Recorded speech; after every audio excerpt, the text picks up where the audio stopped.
চট্টগ্রামের ঐতিহ্যবাহী এমনকি জনপ্রিয় একটি খাবার আখনি বিরিয়ানি। এটার বিশেষত্ব হলো এটা ভাতের যে মোটা চাউলটা হয় ওইটা দিয়ে রান্না করা হয়, মানে সেদ্ধ চাল দিয়ে। তো এইটা যে কোনো মাংস দিয়ে রান্না করা যায়, যেমন ধরেন মুরগির মাংস বা গরুর মাংস, খাসির মাংস বা মহিষের মাংস। বেশিরভাগ সময় মানে গরুর মাংসটা দিয়েই রান্না করা হয়। আর এটা বিয়ের গায়ে হলুদে বা যে কোনো ধর্মীয় অনুষ্ঠানে এই খাবারটা রান্না করা হয়, আখনি বিরিয়ানি। এটা চট্টগ্রামের ছোট থেকে বড় সবারই খুব প্রিয় একটা খাবার।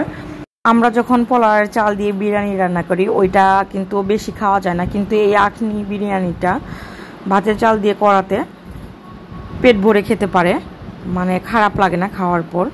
পার্সোনালি আমার থেকে খুবই ভালো লাগে, আমার ফুল ফ্যামিলি এই বিরিয়ানিটার পাগল। আর আমি কিন্তু মাঝে মধ্যেই এই বিরিয়ানিটা রান্না করি।